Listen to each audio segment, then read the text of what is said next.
श्री संत ब्रह्मांड नायक बाळूमामांच्या नावानं चांग भलं. नमस्कार भक्तांनो, बाळूमामांची अमृतवाणी भाग 3.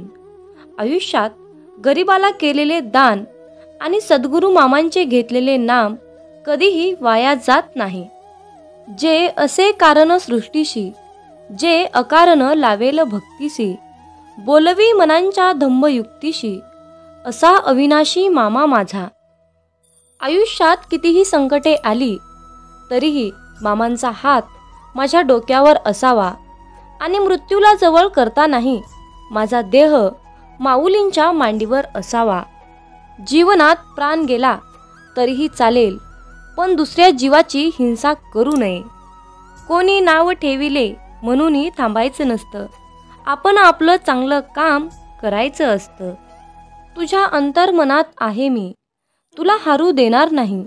या कलियुगात मी तुला एकटे सोडणार नाही. हातातील रेषेमध्ये दडलेले भविष्य पाहू नका, तर त्याच हाताने चांगले काम करा आणि मुखामध्ये बाळूमामांचे नामस्मरण करा. एक शब्द आहे नशीब, त्याच्याशी लढून बघा, हारला नाही तर सांगा. दुसरा शब्द आहे मामा, आतुरतेने हाक मारा आणि मनासारखं नाही झालं तर सांगा. तुम्हाला मामांचा चमत्कार बघायचा असेल तर कमेंट बॉक्समध्ये मामा माझ्या संकटाच्या वेळी तुम्ही धावून या आणि मला संकटातून वाचवा असे लिहून पहा. विभूती नमन नाम ध्यानादितीर्थ मामांचं या पंचअमृतात. जेव्हा जेव्हा तुला माझी गरज असेल तेव्हा तेव्हा मी तुझ्यासाठी धाव घेईन. हाच तुला आशीर्वाद. जय बाळूमामा. प्रार्थनेचे लवकर फळ मिळावे म्हणून मामांचा हा उद्देश लक्षात ठेवा. आपली इच्छा लवकर देवाने पूर्ण करावी असे सर्वांनाच वाटते, पण त्या मागण्यामध्ये किती अर्थता आहे हे देव मात्र पडताळून पाहतो. म्हणून मामा सांगतात, सगळेच माझे भक्त प्रार्थना करतात, पण सगळ्याचीच प्रार्थना माझ्यापर्यंत पोहोचेल असे नाही. कारण बाळूमामा आपल्या प्रिय भक्ताच्या स्वप्नात येऊन त्याला दृष्टांत देऊन सांगतात. एकेवेळी काय झालं, बाळूमामा आपल्या भक्तांना घेऊन प्रवासात निघाले होते, म्हणजेच पंढरपूर यात्रेला निघाले होते. तेवढ्यात अवकाळी पावसाने घाला घातला आणि बाळूमामा सोबत असतानाही सर्वच भक्त भीतीने थरथर कापू लागले. सगळ्यांनी एका झाडाचा आश्रय घेतला आणि सगळेच जण पाऊस थांबण्याची वाट पाहत होते. परंतु पावसाचा जोर आणखीन जोरात वाढू लागला. सगळ्यांच्या मनामध्ये आता पूर येईल अशी भीतीची चिंता निर्माण झाली. तेव्हा सर्व भक्त बाळूमामांकडे प्रार्थना करू लागले, मामांना विनंती करू लागले, मामा तुम्हीच काहीतरी करा आणि या पावसाला थांबवा. तेव्हा बाळूमामा म्हणाले, अरे माझ्याकडे हात जोडण्यापेक्षा, माझ्याकडे विनंती करण्यापेक्षा तुम्ही त्या पावसालाच विनंती करा. जर तुम्ही सर्वांनी मिळून अतिशय मनापासून त्याला विनंती केली, प्रार्थना केली, तर तो तुमचं नक्कीच ऐकेल.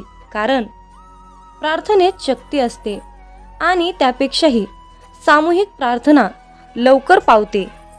त्यासाठी सर्वांनी एकमुखाने एक दिलाने प्रार्थना करा. आणि मग सर्व भक्तांना मामांचे म्हणणे पटले आणि सर्वांनी मनापासून श्रद्धेने प्रार्थना केली. तर काय आश्चर्य झाले, पाऊस कमी कमी होत होत पूर्णपणे थांबला. आजच्या अमृतवाणीमधून एवढंच सांगायचं आहे की जर तुम्ही प्रामाणिक मनाने तळमळीने कोणतंही कार्य केलात तर त्याचं फळ निश्चित मिळते. प्रार्थना अशी करा की परमेश्वराला ती ऐकून घ्यावीच लागेल. आपल्या शब्दामध्ये, आपल्या भावनेमध्ये इतकी ताकद असली पाहिजे की परमेश्वराने आपली प्रार्थना भावूक होऊन ऐकली पाहिजे.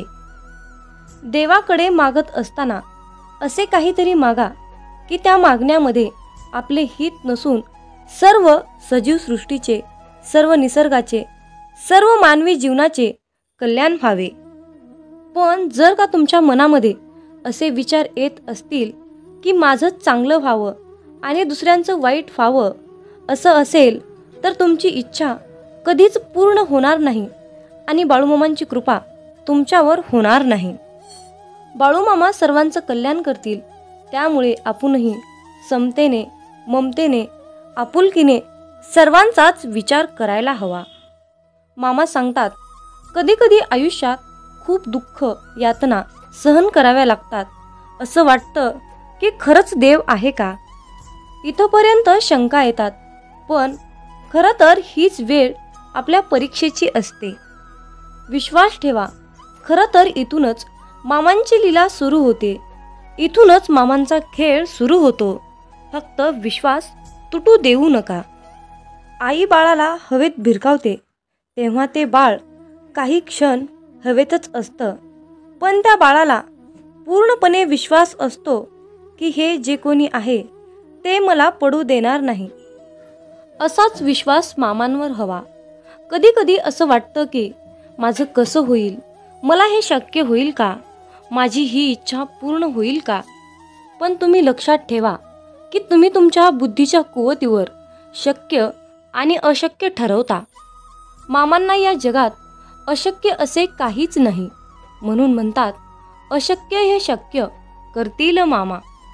जीवनात मामा तुम्हाला तेच देतात जे तुमच्यासाठी योग्य आहे. फक्त त्यावर तुमचा विश्वास असायला हवा.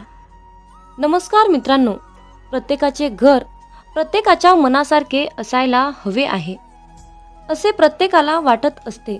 प्रत्येकाच्या घरात आनंद, सुख, समृद्धी, प्रेम, ऐश्वर्य असायला हवे असे वाटते. जीवनात कधी कधी शेजाऱ्याच्या घरातील भांडण पाहून असे वाटते की हे लोक असे का भांडण करत असतील, हे असे का वागत असतील, असे आपल्याला वाटत असते. पण ज्यावेळी तीच भांडणं आपल्या घरामध्ये होतात तेव्हा आपल्याला खूप चिडचिड होते. घरामध्ये जर कधी नवरा भांडतो तर कधी बायको, कधी सासू तर कधी सासरे, तर कधी मुलांवर राग, अशा प्रकारे घरामध्ये नुसती भांडणे, कटकट, नकारात्मकता असेल तर आपल्याला शारीरिक आणि मानसिक त्रास होतो. घरामध्ये कोणीही एकमेकाशी बोलत नाहीत. दिवसभर नुसता राग राग, वैताग, असं वाटतं की कुठंतरी लांब निघून जावं. पण असं का घडतं, याचं कारण काय आहे हे कोणी शोधले का? आणि ते कोणीही शोधलं नाही आणि कुणालाही ते सापडलं नाही. तर आज आपण घरामध्ये अशा प्रकारच्या बाधा, नकारात्मक शक्ती का निर्माण होते, यावर काय उपाय आहे हेच आज आपण जाणून घेणार आहोत. बाळूमामा सगळं ठीक करतील, सगळं काही माझ्या मनासारखं करतील अशी भावना मनामध्ये ठेवा. जर घरामध्ये नेहमी भांडणे होत असतील तर त्यावर तुम्ही शांत चित्ताने विचार करावा की घरामध्ये भांडण नेमकं कोणत्या कारणानं होत आहे. आणि जेव्हा भांडण होतं तेव्हा त्यावेळी समोरच्यालाही समजावून सांगावे की तू या ठिकाणी चुकत आहेस आणि का चुकत आहेस. समोरच्या व्यक्तीला शांत चित्ताने समजावून हे एक सर्वात मोठं सोल्युशन आहे. मामा सांगतात, नेहमी शांत चित्ताने विचार करावा. जेव्हा घरामध्ये भांडणं होतात तेव्हा असं वाटतं की कुठंतरी लांब निघून जावे.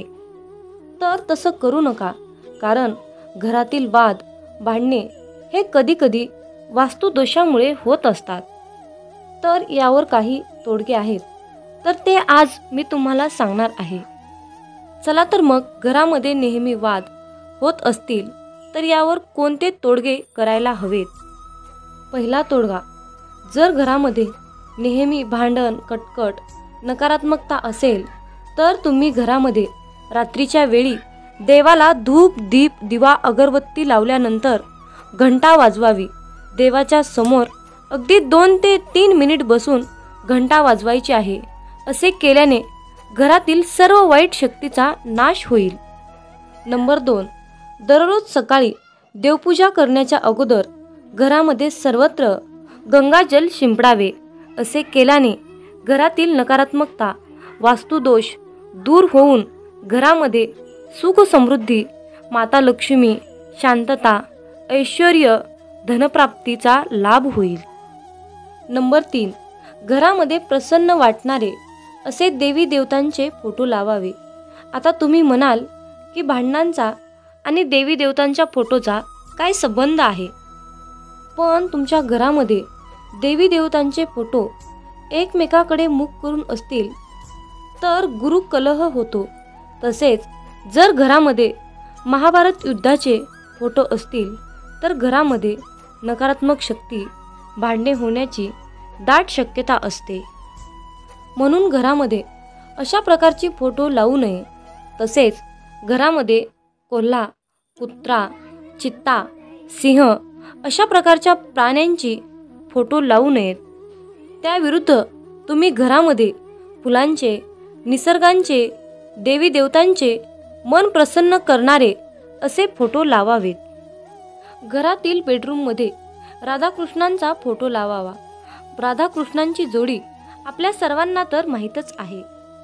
जर तुमच्या घरामध्ये नेहमी नवरा बायकोमध्ये भांडणं, वादविवाद होत असतील तर तुम्ही बेडरूममध्ये राधाकृष्णांचा फोटो लावावा. जर तुम्ही राधाकृष्णांचा फोटो लावला तर तुमचे सर्व वाद विवाद, भांडण नष्ट होऊन तुमच्यातील प्रेम वाढू लागेल. घरामध्ये नटराजांची मूर्ती नसावी. नटराजांची मूर्ती म्हणजे शिवचा अवतार आहे. जसा शिव तांडव करतो तसेच घरामध्ये वाद विवाद, भांडण, तांडव होत असतात. चौथा उपाय, बाथरूमच्या किंवा टॉयलेटच्या खिडकीमध्ये वाटीत मिठाचे 4 ते 5 खडे ठेवावे. असे केल्याने तुमच्या घरातील नकारात्मक ऊर्जा बाहेर येण्यास मदत होईल. हे मिठाचे खडे तुम्ही दर महिन्याच्या अमावस्या किंवा पौर्णिमेला बदलू शकता. दररोज सकाळी आणि संध्याकाळी तुमच्या घरामध्ये भक्तिगीते लावावीत. जर तुम्ही सकाळी उठल्याबरोबर भक्तिगीते लावलीत तर तुमच्या मनामध्ये जे वाईट विचार आहेत ते नष्ट होतील. त्याचबरोबर तुम्ही दररोज संध्याकाळी भक्तिगीते लावली तर दिवसभरामध्ये तुमच्या मनामध्ये आलेले सर्व वाईट विचार नष्ट होतील आणि तुमचं मन भक्तिमय होईल. तुमचं मन अगदी प्रसन्न होतं. म्हणून त्यामुळे तुमच्या घरामध्ये भांडणे, कटकटी होत नाहीत. नंबर 6, कापूर जाळावा. जर तुम्ही तुमच्या घरामध्ये दररोज सकाळी आणि संध्याकाळी कापूर जाळला तर तुमच्या घरातील सर्व नकारात्मक शक्ती निघून जाऊन तुमच्या घरामध्ये प्रसन्न वातावरण निर्माण होईल. कापूर जाळल्याने तुमच्या घरातील सर्व नकारात्मक वास्तुदोष निघून जाऊन तुमच्या घराला सुख, समृद्धी आणि समाधान मिळण्यास मदत होईल. जर तुम्ही आठवड्यातून 1 वेळा तरी मंदिरात, गार्डनमध्ये फिरायला जात असाल, जर तुम्हाला ते जमत नसेल, शक्य होत नसेल तर तुम्ही वेळ काढून आठवड्यातून 1 दिवस घरातल्या घरात का असेना 7 पावले फिरायची आहेत. शक्यतो रात्रीच्या वेळी बाहेर फिरायला जा. कारण रात्रीच्या वेळी प्रसन्न वातावरणात आपले मन प्रसन्न होऊन जाते. आपल्या मनाला नवीन ऊर्जा मिळते. त्यामुळे घरातील वादविवाद, कटकटी टळण्यास मदत होते. मामा म्हणतात, तुम्ही करत असलेल्या सर्व गोष्टी मला माहीत आहेत. म्हणून मी तुमच्यासाठी हृदयाचा एक दरवाजा उघडला आहे जो कोणीही बंद करू शकत नाही. तुमचा भावनिक आणि शारीरिक थकवा मान्य करून परमेश्वर तुमच्याशी बोलत आहे. अद्याप आपण धीर धरून पुढे जात राहणे आवश्यक आहे. तो तुम्हाला त्याचे सामर्थ्य आणि कृपा देईल. देवाला माहीत आहे की तुम्ही एखाद्या गोष्टीत संयम ठेवला आहे आणि माझ्यावर विश्वास ठेवा. तुमचा संयमाचा प्रत्येक क्षण पुरस्कृत होईल. फक्त देवावर श्रद्धा ठेवा.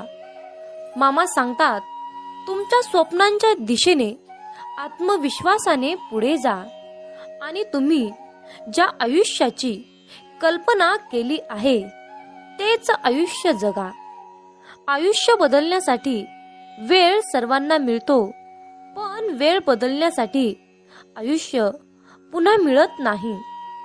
आणि देव जेव्हा तुमच्यासाठी पुढचे दार उघडेल तेव्हा तुम्हाला समजेल की शत्रूने तुमच्याशी इतके भयंकर युद्ध का केले होते. मागे जाण्याचे लक्षात ठेवा आणि देवाला नियंत्रण मिळू द्या. आपली इच्छा लवकरच पूर्ण होणार हा विश्वास मनात ठेवा आणि मामांवर निशंक सोपवा. कर्म करत राहा, फळ मिळणारच. विश्वास ठेव. अरे, जो माझा हात पकडतो त्याला कुणाचे पाय धरण्याची गरज भासत नाही. अभिनंदन, कारण तुम्ही हा माझा संदेश शेवटपर्यंत ऐकण्यात यशस्वी झाला आहात. आता तुमचा दुष्काळ संपला आहे. देव तुम्हाला आशीर्वाद, आनंद, उपचार, नवीन संधी आणि अनुकूलतेचा वर्षाव करणार आहे. तुम्ही ज्यासाठी माझ्याकडे प्रार्थना करत आहात ते सर्व तुमच्याकडे येत आहे. आज रात्री चांगली झोप झोपा, तणाव जाऊ द्या, आशीर्वाद वाहू द्या. ही देवाची योजना आहे. उद्या सकाळी तुम्हाला मिळणारी पहिली गोष्ट म्हणजे एक चमत्कार. या दिवसासाठी देवाला धन्यवाद दिल्याशिवाय जाऊ नका. खूप लवकर तुम्हाला हवे ते सर्व मिळेल. हा संदेश ऐकताना तुमच्या स्वप्नातील जीवन तुमचे वास्तव्य बनवेल. आयुष्यात मामा आले म्हणून माझे मन मामामय झाले. मनाची भीती गेली आणि मन निशंक झाले. श्री खंडेरायांचे तिसरे अवतार म्हणून आदमापूरचे बाळूमामा मानले जातात. तुम्हाला आयुष्यात काही मिळवायचे असेल तर ती फक्त मामांची कृपाच, दुसरं काहीच नको अशी भावना अंतःकरणात खोलवर रुजवावी, कारण तीच एक शाश्वत विसाव्याची जागा आहे. बाकी सर्व मनाचा पसारा असतो, म्हणून आयुष्यात खूप दुःख असतात. जर तुमच्या मनाला मामा मला तुमच्या आशीर्वादाची खूप गरज आहे अशी तळमळ असेल तरच मामांची कृपा आपल्यावर होईल आणि आयुष्यात जे येणारे छोटे छोटे संकट आहेत त्याची जाणीवही आपल्याला मामा होऊ देणार नाहीत. कारण मामा म्हणजे साक्षात ब्रह्मांड नायक. दाय म्हणजे देणारा, सर्व काही आपल्या भक्तावर प्रेमाने लुटवणारा. कृपा सिंधूच आहे तू. फक्त आपली अटळ निष्ठा आणि अनन्य प्रेम हवे माऊलीवर. तू कर्मत फिक्र जो हुआ नहीं, मैं करूंगा वह जो सोचा नहीं. जय बाळूमामा. मामा म्हणतात, तू कुणाला फसवू नकोस, मी तुझ्या पाठीशी आहे, तुझी फसवणूक होऊ देणार नाही. अडचणी आयुष्यात नव्हे तर मनात असतात. ज्या दिवशी तुम्ही तुमच्या मनावर विजय मिळवाल त्या दिवशी आपोआप तुम्हाला अडचणीतून मार्ग मिळेल. जी झुंज तू खेळतो आहेस मनाशी त्यामध्ये मार्ग दाखवत असणार आहे मी. जीवनात सर्वच गोष्टी वाईट घडत असतील, मनासारखी एकही गोष्ट घडत नसेल तर रडत नाही बसायचं. कदाचित तुमची काम करण्याची पद्धत चुकीची असू शकते. फक्त त्यावेळी एकच गोष्ट लक्षात ठेवा, जर बाकीचे करू शकतात तर मी का नाही. तुम्ही ते पूर्ण करू शकता, कारण तुमच्यामध्ये जिद्द आहे आणि क्षमता सुद्धा आहे. आता तुम्ही ही चालू केलेली शर्यत संपवायची आहे, कारण लोक इथे तुमच्या हरण्याची वाट बघत आहेत. असं म्हणतात की काळजी करणारी माणसं मिळायला भाग्य लागतं, पण त्यापेक्षाही आपल्याला ही माणसं मिळाली आहेत हे समजायला जास्त भाग्य लागतं. अरे, विश्वास ठेव. जो माझा हात पकडतो त्याला कधी कुणाचे पाय पकडण्याची गरज भासणार नाही. कोण म्हणतं मामा दिसत नाहीत? मामा तर तेव्हाच दिसतात जेव्हा कोणीच दिसत नाही. माणूस विचार करतच असतो, पण ते विचार चांगले असावेत आणि त्याची दिशा चांगली असावी. जीवनात थोर व्यक्तींचे विचार आपल्या जीवनाला एक नवीन दिशा देत असतात. मामा म्हणतात, नेहमी उपवास अन्नाचाच का करावा? कधी कधी उपवास मोहाचा करावा, अहंकाराचा करावा, वाईट विचारांचाही करावा. मामा सांगतात, आयुष्यात एक गोष्ट नेहमी लक्षात ठेवा, फक्त मीपणा सोडा, श्रीमंत व्हाल, प्रगतीच्या दिशेने जाल. जय बाळूमामा. मामा म्हणतात, जर का हृदयातल्या मंदिरात अंधार असेल तर घरातल्या देवघरात दिवा लावून काहीच उपयोग नाही.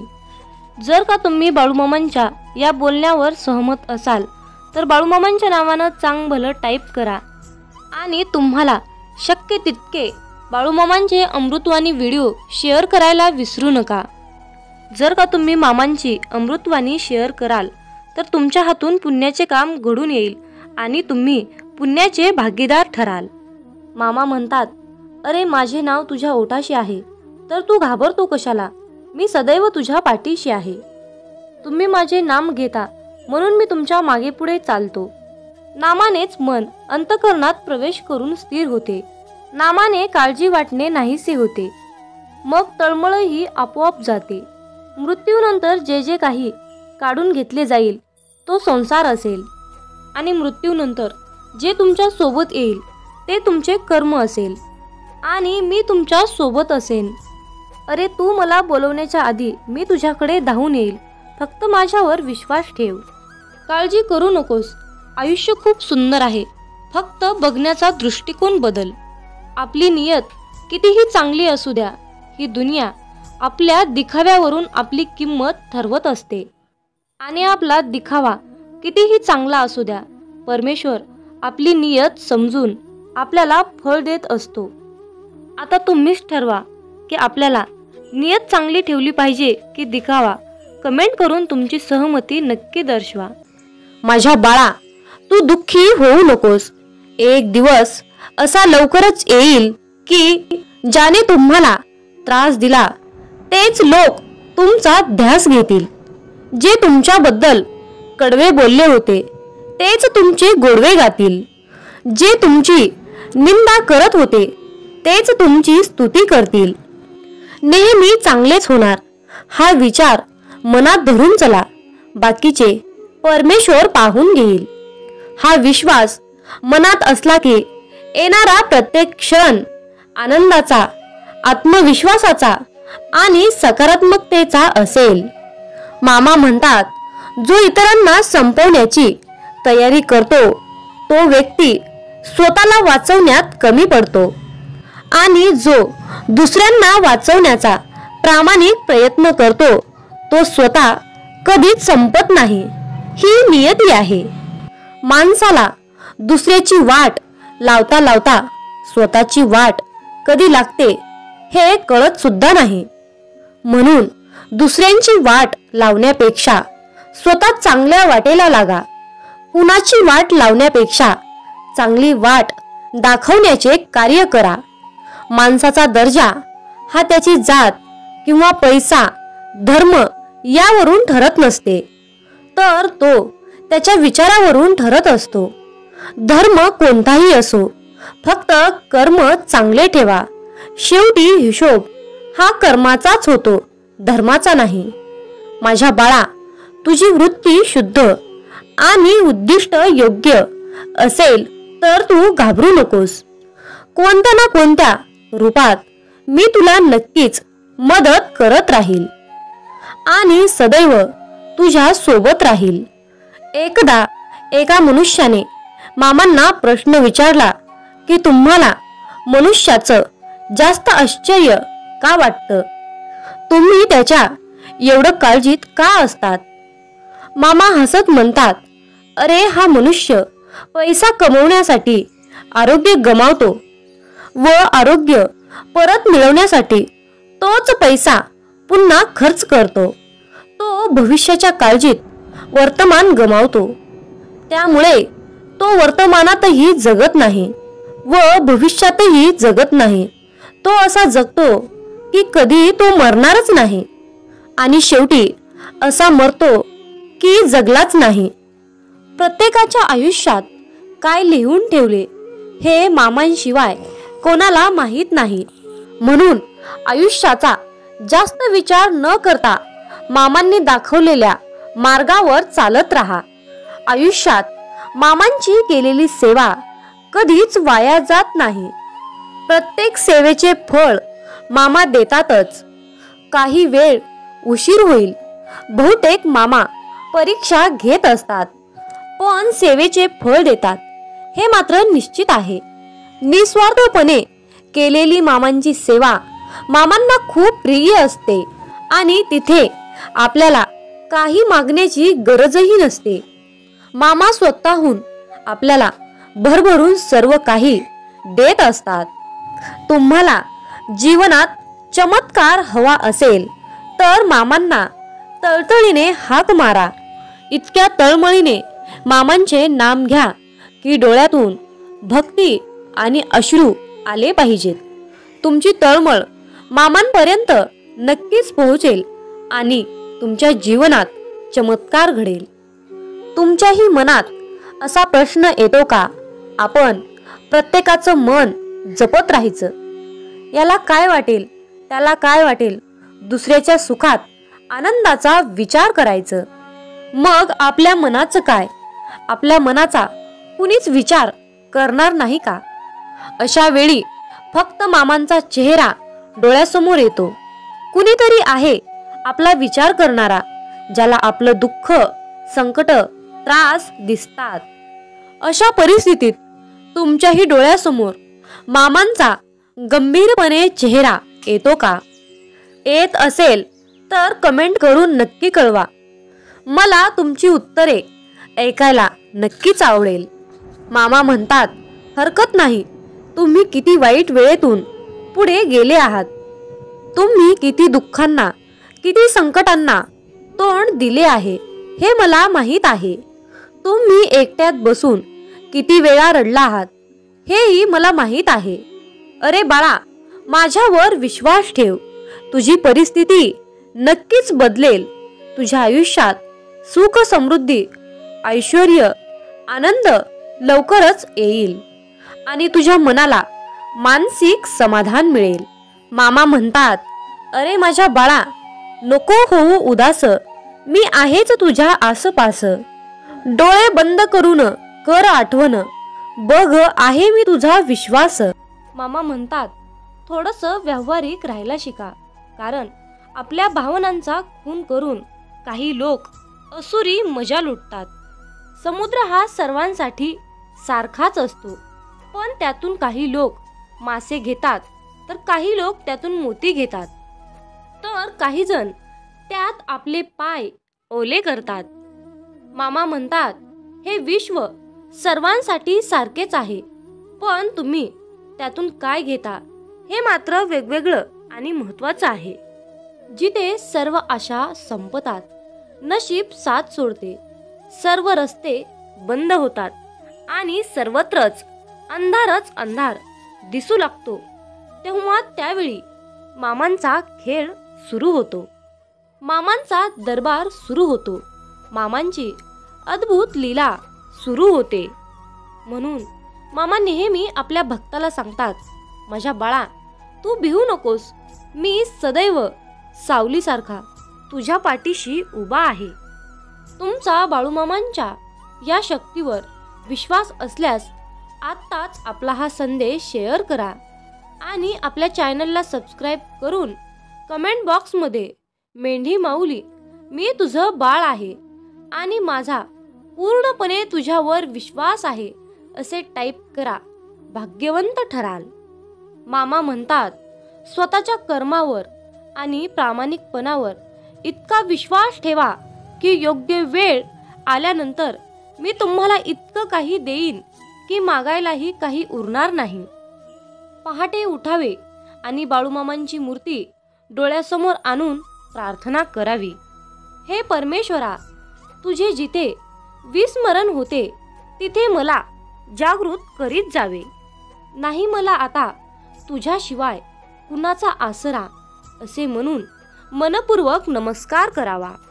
मनुष्य कसाही असला तरीही त्याला भगवंताच्या स्मरणात समाधान खात्रीने मिळेल. जीवनात अडचणी कितीही असो, चिंता केल्यावर त्या आणखीन जास्त वाढतात. शांत राहिल्यावर त्या कमी कमी होत जातात आणि संयम ठेवल्यावर त्या कायमच्या संपूनही जातात. आणि परमेश्वराचे आभार मानले तर त्या सर्व अडचणी आनंदात, सुखात बदलून जातात. मामा म्हणतात, जो इतरांना संपवण्याची तयारी करतो तो स्वतःला वाचवण्यात कमी पडतो. आणि जो दुसऱ्याला वाचवण्यात प्रामाणिक प्रयत्न करतो तो स्वतः कधीही संपत नाही. माणसाला दुसऱ्याची वाट लावता लावता स्वतःची वाट कधी लागते हे कळत सुद्धा नाही आणि हीच नियती आहे. बाळूमामांचा हा संदेश शेवटपर्यंत पाहिल्याबद्दल धन्यवाद. मग बोला बोला बाळूमामांच्या नावानं चांग भलं, हालसिद्धनाथांच्या नावानं चांग भलं.